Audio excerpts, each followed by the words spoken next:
우리에게 주시는 하나님의 말씀 요한복음 9장 1절부터 7절에 있는 말씀입니다.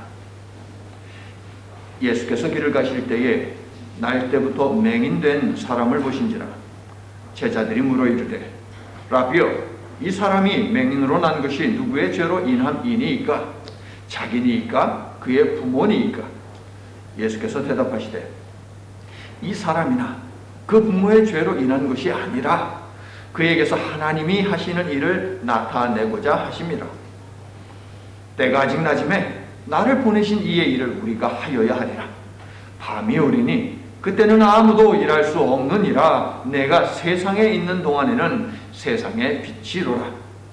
이 말씀을 하시고 땅에 침을 뱉어 진흙을 이겨 그의 눈에 바르시고 이르시되 실로암 못에 가서 씻으라 하시니 괄호 열고 실로암은 번역하면 보냄을 받았다는 뜻이라 괄호 닫고 이에 가서 씻고 밝은 눈으로 왔더라. 아멘. 어느 신실한 여성도에게 고난이 찾아왔습니다. 자신의 잘못이 아닌데도 불구하고 고난이 찾아와서 너무나 힘들었습니다. 괴로웠습니다. 원망스러웠습니다. 불평이 나옵니다. 그런데 이 신실한 여성도는 하나님 앞에서 기도하면서 믿음을 붙잡고 이 고난을 이겨내기로 결단했습니다. 그럼에도 불구하고 어느덧 자신의 입에서는 불평과 불만이 쏟아져 나오니 어찌하면 좋습니까? 꿈을 꿨습니다. 자신이 길을 가는데 너무너무 힘들었어요. 너무너무. 보니까 커다란 십자가가 자신의 어깨 위에 있는 것이에요. 이것을 들고 가지를 못하고 질질질 끌고 가고 있습니다. 허리가 부러질 것 같아요. 금방이라도 쓰러지면 무릎이 다 깨질 것 같아요. 그때 예수님을 보았어요. 불평불만하다가 예수님을 보았어요. 그리고 예수님께 사정했어요. 예수님 목수셨잖아요. 목수. 이 십자가를 좀 잘라주시면 안 돼요? 십자가를 그래도 치워달라고 하지 않았으니 얼마나 다행입니까? 예수님이 알았어 하더니 십자가를 잘라주었어요. 그런데 여전히 무거워요. 조금 가다가 또 예수님께 불평하면서 여전히 힘들고 무거워요. 예수님 좀 더 잘라주세요. 예수님은 웃으면서 그래 알았어 라고 또 잘라주십니다. 거기서 멈추지 않고 이 여성도의 불평은 계속됩니다.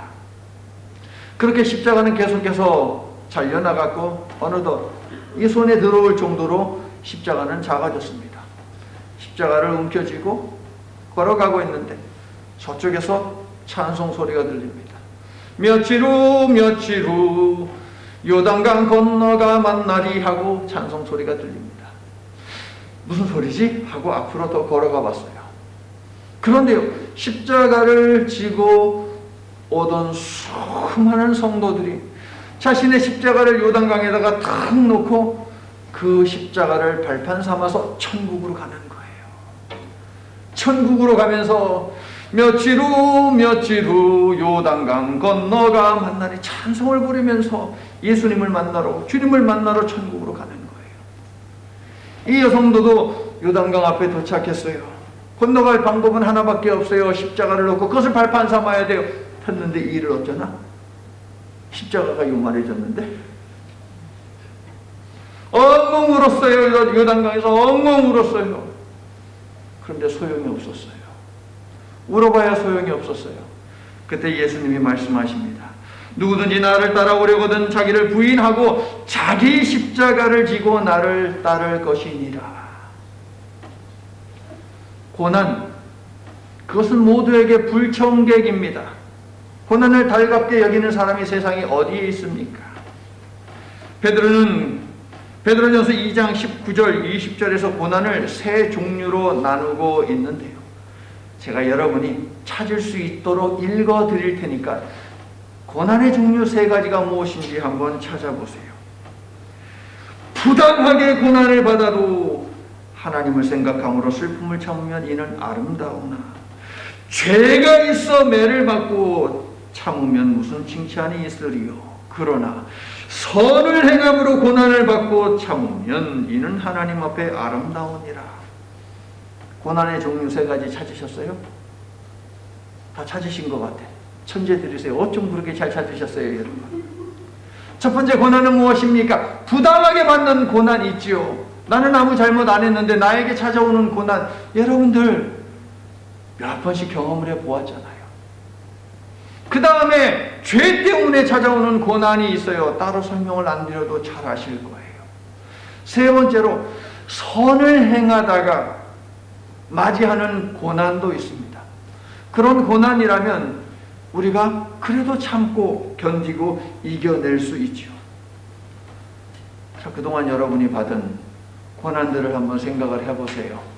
어떤 종류의 고난입니까? 맞아도 싼 고난이 많지요, 여러분? 오늘 본문에는요, 앞을 못 보는 젊은이가 등장을 합니다. 이 사람이 앞을 못 보는 그 고난은 무엇 때문에 찾아온 것일까요? 죄 때문입니까? 부당한 일 때문입니까? 아니면 선을 행하다가 앞을 못 보게 되었습니까? 그 부당한 일의 결과로 받게 된 고난, 선을 행하다가 받게 된 고난, 죄를 지어서 받은 고난 아니지요? 이 청년은 장난치다가 본인의 잘못으로 혹은 먹지 말아야 하는 음식을 먹어서 혹은 누가 때려서 혹은 의료사고로 눈이 먼 것이 아니에요. 태어나면서부터 눈이 멀었어요. 이러한 그의 모습은 태초의 흑암, 창세기 1장을 펴면 밑도 끝도 없이 세상이 어두웠대요. 혼돈하고 공허하고 밑도 끝도 없이. 그 원인에 대해서 이야기를 안 해줘요. 창세기는 악이 어떻게 시작이 되었는지 악의 근원에 대해서 이야기하는 책이 결코 아닙니다. 우주론적으로 세상이 어떻게 만들어졌는지 거기에 관심하는 책도 아니에요. 그 원인을 찾기 위해서 성경을 편다면 결코 찾을 수 없어요. 이 청년의 모습은요, 태초의 흑암, 하나님을 떠난 인간의 자화상, 빛을 외면한 유대인의 실상을 보여주는 한 예일 텐데 창세기 1장과 결코 다르지 않습니다.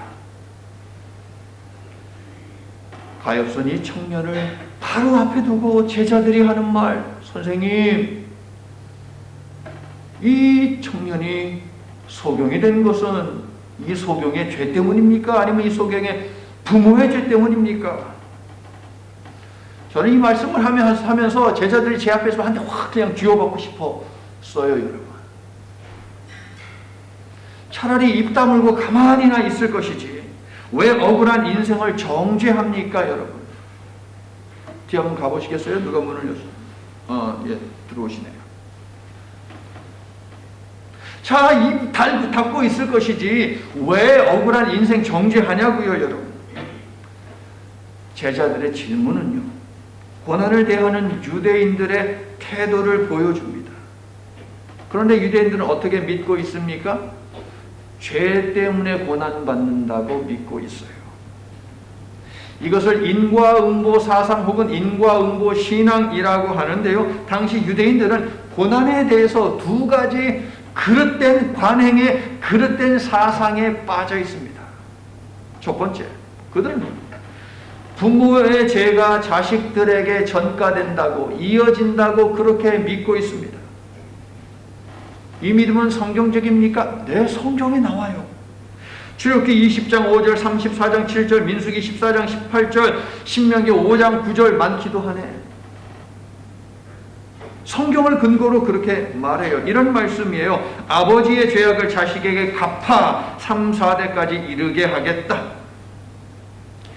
유대인들은요, 이 소경 청년을 보면서 얘 부모가 잘못해서 이렇게 된 거네 라고 그렇게 확신을 하고 있습니다. 하지만 신명기 24장 26절, 예레미야서 31장 29절 30절 말씀처럼 하나님께서는 아비의 죄에 대해서 그 책임을 자식에게 묻지 않겠다라고 하는 말씀도 있어요. 그러니까 두 개의 서로 다른 고난에 관한 말씀 중에서 유대인들은 인과응보적인 사상을 따랐다는 것이죠. 유대인들은요, 왜 이러한 선택을 했을까요? 예수님 당시 유대인들이 지금 어떤 형편이에요? 로마의 지배를 받고 있잖아요. 로마의 압제를 당하고 있잖아요. 그거 자기들 때문이 아니라는 거예요. 자기들은 하나님 앞에서 의로운 사람들인데 조상들이 잘못해서 우리가 지금 로마의 압제를 당하고 있다라고 생각하고 주장을 하는 것이지요, 여러분. 선민의식에 빠져가지고 자기들 만든 옳다라고 하는 그들다운 생각입니다. 고난에 대한 그릇된 유대인의 관행 두 번째는 무엇이냐?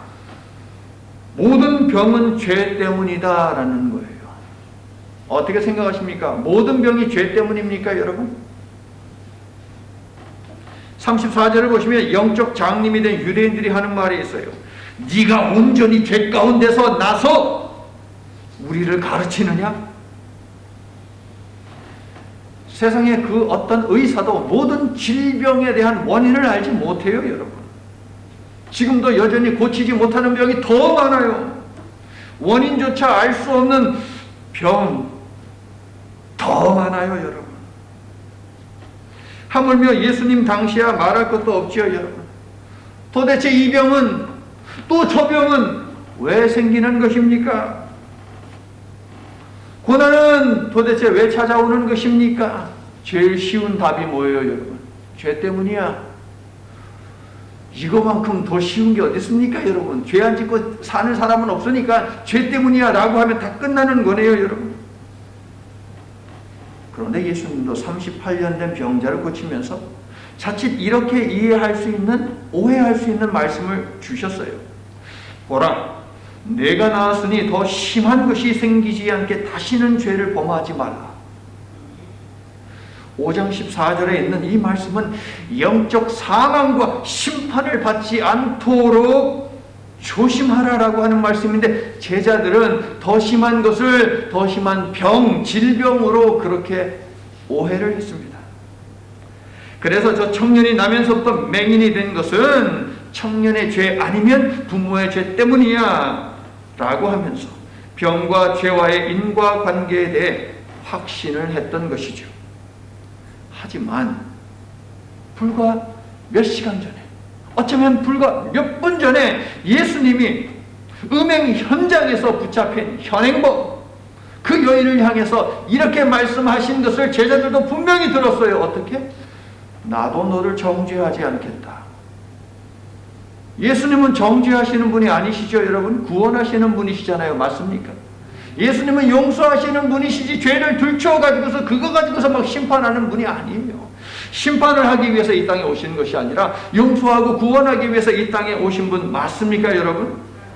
그런데 제자들은 그 말씀을 불과 얼마 전에, 정말 어쩌면 몇 분 전에 들었음에도 불구하고 한 시각 장애인을 앞에 두고 그를 정죄하며 그의 고통을 가십거리로, 논쟁거리로 삼으며 수다를 떨고 있어요. 그래서 한 대 확 쥐어받고 싶었던 거예요. 제가 읽으면서, 이런 나쁜 놈들 하면서. 성도 여러분, 고난을 부모의 죄 때문이라고, 모든 병을 죄 때문이라고 말하는 유대인들은 자기들이 만든 율법에 갇혀서 스스로를 눈멀게 한 진정한 맹인들이에요, 여러분. 그들의 율법은 하나님이 주신 생명의 법이 아니지요. 하나님은 생명의 법으로 율법을 주셨는데 그들은 그 생명의 법을 사망의 법으로 만들어 버렸잖아요. 8장 12절에서 나는 세상의 빛이다. 에고에임이 세상의 빛이라고 말씀하시며 복음을 전하시는데도 그들은 듣지 않았고, 8장 마지막 절을 보니까 오히려 돌을 들어서 예수님을 쳐 죽이려고 했습니다. 9장에 등장하는 이 청년은 이들과는 반대의 사람, 육신의 눈뿐만 아니라 마음의 눈, 그리고 영의 눈까지 뜨이게 된 사람입니다. 성도 여러분, 저와 여러분은 사망에서 생명으로 옮겨져 진정으로 떠야 하는 눈을 뜬 사람입니다. 맞습니까? 구원의 길을 알고 있잖아요. 그렇죠. 복음에 대해서 알고 있잖아요, 여러분. 그럼 우리가 영적으로 눈이 띄어진 사람들이죠. 그러므로 이러한 우리가 다시 맹인이 되어서야 되겠습니까? 안 되겠습니까? 스스로에게 물어보세요, 여러분. 난 영적으로 맹인인가 아닌가? 라고 합니다. 예수 그리스도의 죽음과 부활, 그 십자가의 놀라운 위대한 사랑의 사건을 나는 알고 있는가, 믿고 있는가? 그 질문에 대해서 예스, 아멘이라고 대답하면 여러분 영적으로 깨어있는 거예요, 여러분. 가만 말씀을 읽어보면 당사자인 맹인은 가만히 있어요, 여러분. 당사자인 시각장애인은 아무 말도 안 하고 있어요. 자신의 눈이 먼 원인이 무엇입니까? 예수님께 묻지 않았어요. 예수님의 제자라고 하는 자들이 눈먼 자신을 앞에 두고 자신의 눈이 멀게 된 것에 대해서 논쟁을 벌이고 있습니다. 시각장애는 죄 때문이라고 확신하며 던진 제자들의 질문은 이 청년이 존재 깊숙이 꾹꾹 눌러 놓았을 슬픔과 분노와 무력 등으로 뭉친 상처난 마음, 그 마음을 난도질하는 것이죠, 여러분. 그래서 읽으면서 탁 쥐어받고 싶었다 그래요, 여러분. 여러분도 똑같았을 거예요. 13절부터 펼쳐지는 이 청년과 유대 종교 지도자들 사이의 논쟁을 읽어보면 이 청년은요, 아무 생각 없이 산 사람이 아니에요. 한 인간으로서, 신앙인으로서 자신의 고난에 대해서 깊은 질문을 던졌을 청년입니다. 제자들은 궁금해서, 호기심이 생겨서 그런 질문을 던졌는지 몰라도 이 청년이 애써 묻어둔 상처를 끄집어내는 잔인한 일을 했다고요, 여러분. 제자들에게는 상처 입은 사람에 대한 배려가 전혀 없습니다. 유대인들이 그랬습니다. 살다 보면 이런 사람들 가끔씩 만나지요, 여러분. 남의 불편한 마음을 일부러 자극해서 속을 뒤집어 놓는 사람들이 있어요, 없어요? 있죠. 불난 집에 부채질하는 사람들 있어요, 없어요? 있죠. 있는 그 사람들 중에 여러분은 들어가지 마시기를 바랍니다. 안 들어가죠, 여러분? 위로해야죠. 만져줘야죠, 우리는 그 마음을. 한국 전쟁이 끝나고요, 가장 어려웠던 1950년대 말, 시골에 살던 한 가정이 서울로 이사를 왔습니다. 그리고 중학생 소년이 학교에 입학을 했는데요, 학교 운동장에서 이제 뭐 쉬는 시간, 점심시간 되면은 공을 차잖아요, 아이들. 그래서 공을 막 차고 있었어요. 그런데 누가 찬 공이요, 이 소년의 얼굴을 팍 가격을 했네. 순간 앞을 볼 수 없었어요. 병원으로 갔어요. 두 눈 다 실명됐대요, 여러분. 그 말을 듣고 어머니가 충격을 받아가지고 뇌출혈로 돌아가셨네. 아버지는 진즉에 돌아가셨고, 위에 누나가 하나 있어요. 고등학생이에요. 밑으로 동생이 셋이에요. 어떻게? 애들 돌봐야지. 그래서 봉제 공장을 다녔어요. 그런데 견디지 못하고 이 누나도 죽어요. 이제 동생들 누가 책임져야 돼요? 내가 책임져야 돼요. 그런데 난 눈을 앞을 못 봐. 나는 앞을 못 봐. 그래서 이 소년이요, 그래도 하나님을 믿었기 때문에 예배당에 가가지고 펑펑 울면서, 하나님, 나는 이제 어떻게 합니까? 내가 도대체 무슨 죄를 그렇게 지어서 하나님 나를 이렇게 만든 것입니까? 앞으로 어떻게 살아야 돼요? 라고 하면서 부르짖었어요, 여러분. 이 소년이 기도하면서 평생에 붙든 말씀이 두 군데 있어요. 하나는 고린도후서 12장 10절, 내가 그리스도를 위하여 약한 것들과 능욕과 궁핍과 박해와 곤고를 기뻐하노니 이는 내가 약한 그때의 강함이라. 그리고 또 한 군데는 오늘 말씀의 핵심인 3절이에요. 3절. 그에게서 하나님이 하시는 일을 나타내고자 하심이라. 이 소년은요, 설명할 수 없는 불행, 이해할 수 없는 불행 속에서 이 두 말씀을 붙들었습니다. 하지만 불과 여러분 30-40년 전만 해도 장애인들을 보면 많은 사람들이 아예 재수없게 이러고 다녔어요, 여러분. 버스 차장이 밀어내서 버스를 탈 수 없고 택시기사는 승차 거부를 하고 온통 상처뿐입니다. 당시 맹인이 할 수 있는 일은 딱 두 가지밖에 없었어요, 여러분. 점쟁이로 사느냐 아니면 안마사로 사느냐. 이 소년은 너무 귀찮았습니다. 이 소년이 할 수 있는 일은 무엇일까요? 예수님의 말씀. 저 청년이 태어나면서 눈이 먼 것은 하나님이 하시는 일을 나타내기 위함이다. 예수님의 이 말씀이 본문에 등장하는 맹인 청년의 귀에는 어떻게 들렸을까요? 희망적으로 들렸을까요? 절망적으로 들렸을까요? 기쁨으로 설레었을까요? 더 무기력해졌을까요?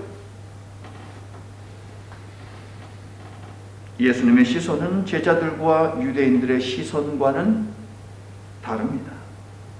예수님은 병과 고난의 원인보다는 고난받는 자를 통해 이루실 하나님의 목적에 주목하고 있어요. 그리고 이것은 고난에서 자유롭지 못한 우리가 가져야 하는 안목이지요. 다행히도 가엾은 청년은 예수님을 만나서 그 눈이 열리게 됩니다. 성도 여러분, 해명할 수 없는 고난과 시련에 대한 여러분의 해석은 어떻습니까? 고난이 찾아올 때에, 아픔이 있을 때에, 병이 찾아올 때에, 소중한 사람이 먼저 하나님 나라에 갔을 때 여러분은 그것을 어떻게 해석을 합니까? 고난의 이유를 항상 알 수 있는 것은 아니지요. 하지만 고난의 이유가 아닌 나와 세상과 하나님을 진정으로 알게 될 때에 원망이 그치고 자책이나 체념에 머물지 않게 되거든요, 여러분. 그러므로 고난보다는 고난 그 너머를, 기적보다는 기적 그 너머를 볼 수 있어야 돼요, 여러분. 성도 여러분, 반드시 그렇게 하셔야 합니다. 고난 속에서 하나님을 알아야 하고 기적이 아닌 기적 그 너머를 알아야 합니다. 그래야만 청년이 받은 은혜를 내가 비록 받지 못한다 하더라도, 본문의 청년은 예수님을 만나서 눈을 떴지만 나는 평생에 눈이 닫힌 대로 산다 할지라도 우리는 불평과 원망에서 자유로울 수 있어요. 신앙생활하면서 순종하면 복을 받는다는 말씀에 대해서 오해하는 사람들이 많습니다. 물론 성경에 있는 말씀입니다. 하지만 하나님께 순종하는 것을 복을 받기 위한 전제 조건으로 생각하면 안 됩니다. 순종은 하나님의 은혜로 구원받은 성도의 의무예요, 여러분. 의무지 조건이 아니라고요. 마땅히 맺어야 하는 열매, 그것이 순종입니다, 여러분. 복을 받기 위한 전제로서의 순종은 그 다음이에요, 그 다음. 이것을 명심하지 않으면 내가 열심히 하나님께 순종했는데도 고난이 떠나가지 아니하니 하나님은 안 계시나 보다, 굿바이 하고 떠나는, 그거밖에 더 있겠습니까, 여러분? 하나님 그냥 엄청 원망하고 굿바이. 하나님께서 이미 지금 내가 경험하고 있는 이 고난에서 자유로운 것보다 더 큰 은혜를 이미 주셨음에도 불구하고 그것을 못 보는 거예요. 고난만 보면 그러는 거예요, 여러분. 기적만 보면 그러는 거예요. 그 너머를 보아야 한다고요, 여러분. 이 청년은 치유되고 눈이 열리는 은혜를 받지만 모두에게 동일한 은혜가 임하는 것은 아닙니다, 여러분. 눈에 문제가 있었던 것으로 보이는 사도 바울이요, 자신의 병이 떠나가기를 간절히 그것도 3번이나 하나님께 기도했는데 사도 바울입니다, 여러분. 다른 사람도 아니고 사도 바울이에요.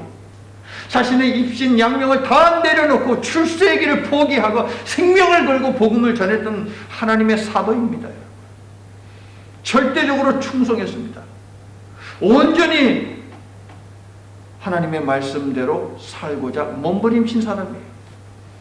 그의 기도를 통해서 수많은 기적도 일어났습니다. 그런데 그런 그가 기도했는데 하나님께서는 그의 불치병을 치료해 주지 않으셨어요. 오히려 이렇게 말씀을 하시지요. 너는 이미 충분한 은혜를 받았어. 너는 이미 충분한 은혜를 받았어. 세상적으로 보면 사도 바울이 충분한 은혜를 받았습니까? 노, 빵점, 아무것도 없어요. 온통 고난만. 여러분, 사도 바울이 다닌 그 선교 여행의 루트를 갔다가 어떤 사람이 길이를 재보니까 2만 킬로미터입니다, 여러분. 2만 킬로미터면 지구 반바퀴예요, 여러분. 그렇게 하나님을 향해서 충성했는데 네가 받은 은혜는 이미 충분해. 그가 간질이 있었는지 안질이 있었는지 학자들 사이에서 여러 논쟁이 있지만 어쨌든 불치병 하나님께서 그대로 두셨어요. 예수를 알게 되고 믿게 되어 죄인에서 의인으로, 멸망에서 구원으로, 죽음에서 생명으로 옮겨진 것이 기적이고 충분한 은혜라는 것이에요. 여러분 아멘이세요? 이 말씀에 대해서 우리가 아멘할 수 있어야 돼요. 궁극적인 은혜, 충만한 은혜, 반드시 받아야 하는 은혜, 그것이 무엇이냐? 죄로 인해 죽을 수밖에 없는 나를 살려주셨다는 거예요. 살려주셨을 뿐만 아니라 나에게 부활과 영생을 약속해 주셨어요. 그것뿐만 아니라 성령님을 보내주셔서 이 속에서 살게 하셨어요. 여러분 아멘. 예수께서 이 병자를 치료하신 방법은요, 이번 방법은 평소와는 사뭇 다릅니다. 예수님은 흙으로 사람을 창조하셨듯이 진흙을 이겨 맹인의 눈에 발라주시네요. 그를 만져주십니다. 사람들은 이 시각장애인 청년을 기피했지만 우리 예수님은 다가가서 진흙을 빚어 그의 눈을 만져주셨는데 얼마 만에 느껴본 사람의 온기이겠습니까? 제자들은 유대 종교 지도자들처럼 하나님의 말씀인 율법으로 고통을 안고 있는 사람의 마음을 만져줄 의지가 없어요. 그런데 예수님은 고난 가운데 있는 사람들의 상처난 마음을 만져주시는 분이심을 믿습니다. 주님과 같이 내 마음 만지는 분은 없네. 얼마나 아름답고 위로가 되고 힘이 되는 말씀입니까? 남편도 내 마음 안 만져줘. 자식도 내 마음 안 만져줘. 아내도 내 마음 안 만져줘. 그런데 예수님은 만져주신대요, 여러분. 아무도 이 청년에게 가까이 오지 않았는데 예수님은 가까이 오셨을 뿐만 아니라 만져주셨어요. 빛 대신 예수님의 만져주심은 눈의 어둠, 마음의 어둠, 혼탁한 세상의 어둠을 깨트리시는 생명의 온기요 새 창조의 온기인 줄로 믿습니다. 여러분 오늘 집에 가셨어요? 나머지 구장에 있는 얘기를 쭉 읽어보세요. 읽어보시면서 이 예수 그리스도의 새 창조의 온기를 느낀 이 청년이 어떻게 변화되어 가는지 여러분 눈으로 확인을 해보세요. 그리고 숙제를 하나 드리면 이 청년이 예수님을 부를 때 달라지거든요. 그 변화의 과정이 눈에 띄거든요. 거기다 동그라미를 한번 해보세요, 여러분. 자, 제자들의 질문에 대한 예수님의 답. 그에게서 하나님이 하시는 일을 나타내고자 하십니다. 이 말씀을 태어나면서부터 장애를 가지고 태어난 것은 하나님의 뜻이라고 오해를 하는 분은 안 계시죠, 여러분? 그렇지 않습니다. 그렇게 이해하면 안 됩니다. 우리는 인생에게 찾아오는 고난이 하나님의 계획인지 아닌지 우리는 몰라요. 어떤 고난은 요나처럼 요나의 죄 때문에 찾아오는 고난이 있습니다. 어떤 고난은 예수님이 당했던 것처럼 하나님의 뜻을 이루기 위한 고난이기도 합니다. 또 어떤 고난은요, 욥의 경우처럼 아무 까닭 없이 이유 없이 찾아오는 그런 고난도 있습니다. 오늘 본문 속에서 예수님은 한 젊은이가 태어나서 시각장애인이 된 것이 하나님의 뜻이라고 결코 말하지 않으셨습니다. 청년의 맹인됨의 원인이 무엇인지도 결코 그에게 묻지 않으셨습니다. 예수님이 이어서 말씀하십니다. 때가 아직 낮음에 나를 보내신 이의 일을 우리가 하여야 하리라. 밤이 오리니 그때는 아무도 할 수 없느니라. 내가 세상에 있는 동안에는 세상의 빛이로다. 에고 에이미. 예수님은 쓸데없는 논쟁 따위 할 시간이 없다는 거예요. 쓸데없는 논쟁하느냐고 시간을 허비할 수 없다고 말씀하시는 거예요. 그러면서 자신이 해야 하는 일을 하십니다. 이제 곧 유월절이 다가올 것이에요. 유월절이 되면 예수님은 십자가에 못 박히시고 죽음당하실 것입니다. 세월을 아끼라. 때가 가니라.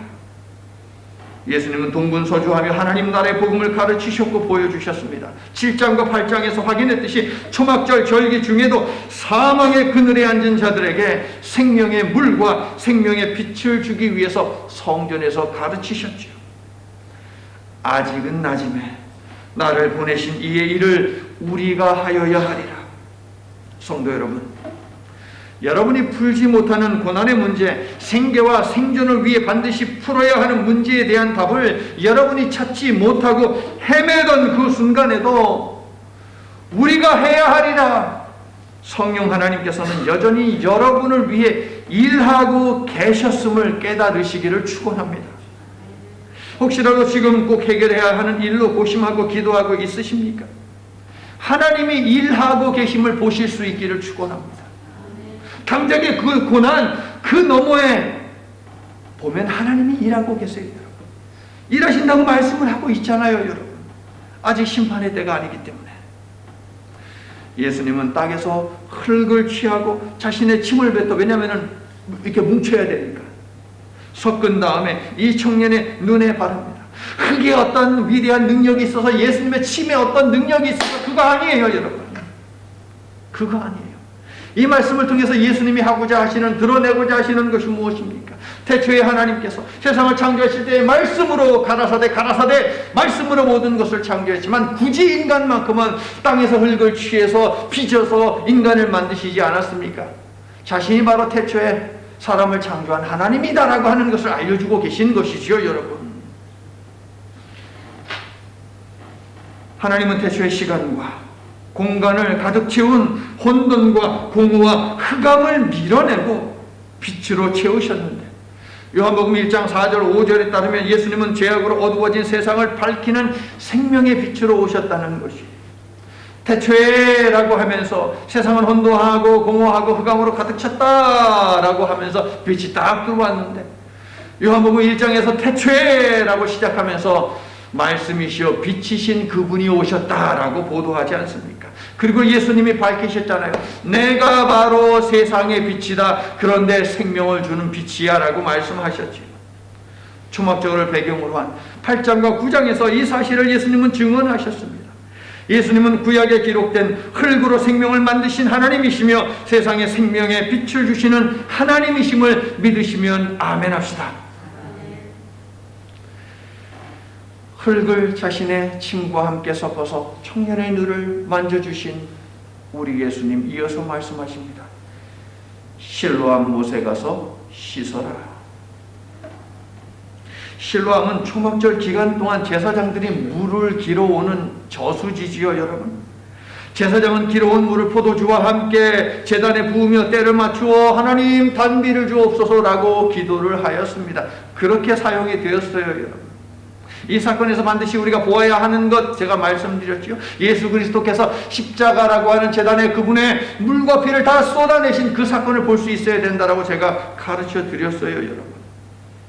예수님은 바로 이 실로암 연못에 가서 그 물로 눈을 씻으라 하시는데, 실로암 연못은 자연적으로 만들어진 것이 아니라 인위적으로 만든 저수지입니다. 아시리아가요, 이스라엘을 공격을 했습니다. 예루살렘 성을 포위했어요. 그런데 히스기야가 당시 왕이었는데 생각을 해보니까 밖에 있는 물들 있잖아요. 그것을 저놈들한테 줄 수가 없어. 그래서 물이 나오는 곳마다 다 막아버렸어요. 다 막아버리니까 저들은 물이 없죠. 그러면 우리에게도 문제가 되죠. 그러면 예루살렘 성 안에 있는 히스기야 때는요, 여러분, 다윗의 시대보다 12배나 더 커진 상태예요, 예루살렘 성이. 그러면 그 안에 있는 사람들을 물 마시게 하기 위해서 물이 필요하잖아요. 이 물을 어떻게 공급을 합니까? 예루살렘 사람들이 마실 수 있는 그 물의 근원이 어디 있냐면은 저기 기혼샘이라고 하는 곳에 있었어요. 거기서 물을 떠다가 먹어야 되는 거예요. 다 막아버렸어요. 근데 무슨 공사를 했냐면 기혼샘에서 물을 끌고 와가지고서 꾸불꾸불 가서 약 525m에 해당하는 지하 수로를 갖다가 만들었어요, 여러분. 돌을 깎아가지고서요, 수로를 만들어가지고서 물을 갖다가 여기에서 들어오게 해가지고 받았어요. 여기가 어디, 여기가 실로암이, 여기가 바로 여기가 실로암이에요. 본문 7절을 보세요. 실로암은 번역하면 뭐라고요? 번역하면 보냄을 받았다. 왜 보냄을 받았습니까? 기온샘에서 보냄을 받은 물이라는 뜻이에요. 그 물이 있는 곳. 그래서 실로암이에요. 여기 있는 물은 자연적으로 여기서 난 게 아니고 기온샘에서 보내진 물이다. 그래서 실로암이라고 부르는 것이죠. 신이 흙을 빚어 맹인에게 발라주신 일과 마찬가지로 실로암이라는 구체적인 지명 역시 예수님이 바로 구약이 예언한 보냄받은 분이심을 드러내고 있는 것이지요. 그래서 신랑 못에 가서 씻으라고 하는 거예요. 하나님이 나를 보냈듯이 나도 너를 보낸다라는 것이죠, 여러분. 치유를 위해서, 회복을 위해서. 예수님은 보낸 받은 분이라는 이 사실을 이미 4절에서 말씀을 하시지요. 때가 아직 낮음에 나를 보내신 이의 일을 우리가 하여야 하리라. 나를 보내신, 보냄을 받았다고요, 예수님은. 예수님은 태어나면서부터 맹인이 된 청년을 통해 자신은 생명의 빛과 영생의 물을 주기 위해 온 보냄받은 에고에임이 하나님임을 드러내시는 거예요. 그러니까 요한복음의 기록 목적은 무엇이냐면 예수님이 누구신지 그것을 드러내는 거예요. 그리고 그 답은 뭐예요? 예수님은 누구예요?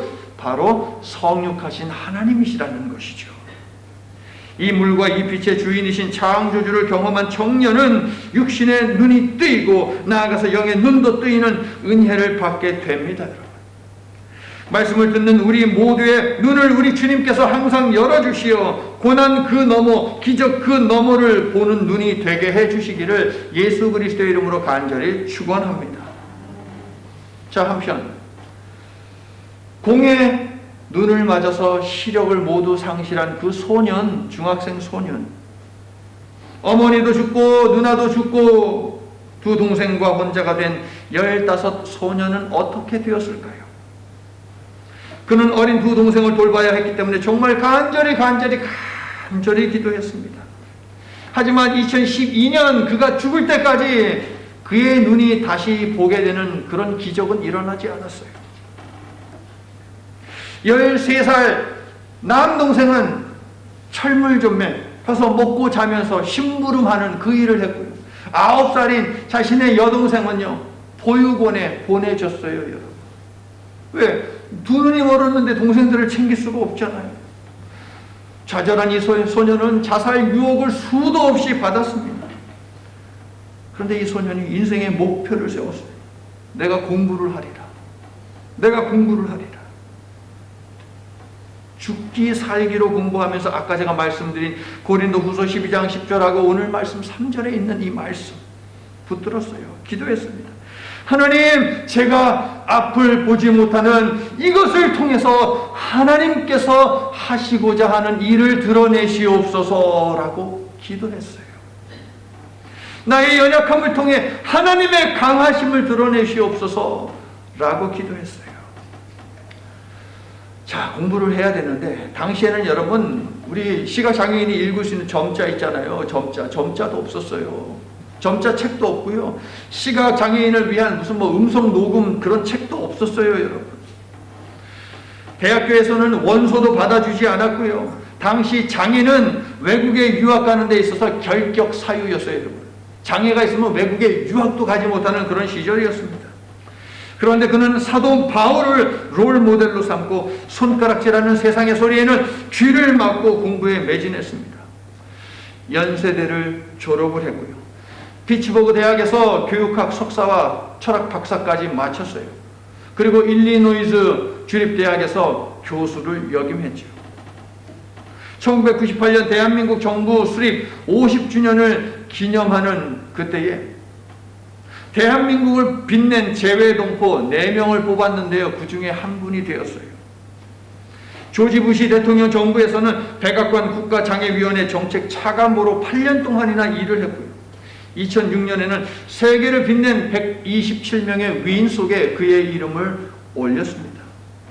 UN 세계장애위원회 부의장도 역임했어요. 그가 누구냐? 강영우 박사입니다. 강영우 박사는 자기가 실명하기 전에는 공부를 잘하는 학생이 아니었대요. 근데 상식적으로 생각을 해보세요, 여러분. 실명하기 전에 공부를 잘 못했으면 실명하고 나서는 공부를 더 못해야죠, 여러분. 그런데 어떻게 그가 잘하게 될 수 있었을까요, 여러분? 비결은 원망과 불평을 내려놓고 오늘 본문을 붙잡았다는 거예요. 실명한 내 눈을 통해 주님이 하시려는 그것을 하시옵소서라고 기도하는 데 있었다고 그는 고백합니다. 말씀을 붙들고 하나님 앞에 기도했더니 내 입신양명이 아니라 하나님의 영광을 드러내소서라고 기도했더니 하나님이 그렇게 되도록 역사하셨대요. 할렐루야. 이런 것 하나에 집착하지 마세요, 여러분. 가지고 있는 것 9개에 감사하십시오. 그거 한 말이에요, 여러분. 그런 신앙의 정신이 우리에게 필요하다고 합니다. 그의 믿음은요, 실명은 장애가 아니라 사명을 수행하는 도구라는 적극적인 생각으로 바뀌게 됐고요, 그를 사명자로 보냄받게 했다는 것입니다. 성도 여러분, 우리 주님께서는 여러분의 약점, 부족함, 상처, 실패 등 여러분으로 하여금 앞으로 나가지 못하게 만드는 것들을 통해서도 일하시는 분이심을 믿으시기를 축원합니다. 주님이 여러분을 위해 일해 오셨고 지금도 일하고 계시며 앞으로도 여러분을 위해서 일하실 것입니다. 아멘이세요. 고난이 있을 때면 고난 그 너머를 보십시오. 은혜로 기적같이 고난에서 벗어났다면 기적을 보지 마시고 그저 기적 그 너머에서 일하고 계시는 주님을 바라보시기를 축원합니다. 여러분을 하나님의 일을 위해 보내고자 하시는 실로암 하나님의 계획이 있습니다. 하나님의 일하심이 여러분의 실패와 성공 모두에, 여러분의 고난과 행복 모두에 드러나도록 영적인 눈을 우리 주님께서 우리 모두에게도 허락해 주시기를 예수 그리스도의 이름으로 간절히 축원합니다. 창조주 하나님, 우리가 여기 있습니다. 깨지고 부서지고 망가진 저희들이지만 창조의 손으로 다듬어 사용해 주시면 아니 되겠습니까? 하나님께 나온 인생이라면 너무 깨져서 안 되는 인생도 없고 심하게 부서져서 안 되는 인생도 없고 도저히 손볼 수 없을 정도로 망가진 인생도 없음을 믿습니다. 하나님께는 모든 것이 가능하기 때문입니다.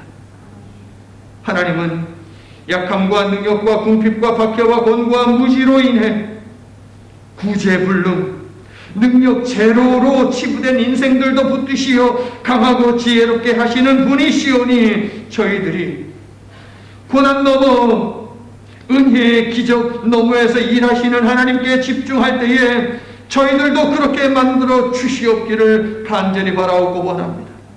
그래서 저희로 하여금 하나님께 영광 돌리는 인생이 되게 하시고 하나님의 은혜, 하나님의 기쁨, 하나님의 자랑이 되도록 축복해 주시옵소서. 예수님 이름으로 기도합니다. 아멘.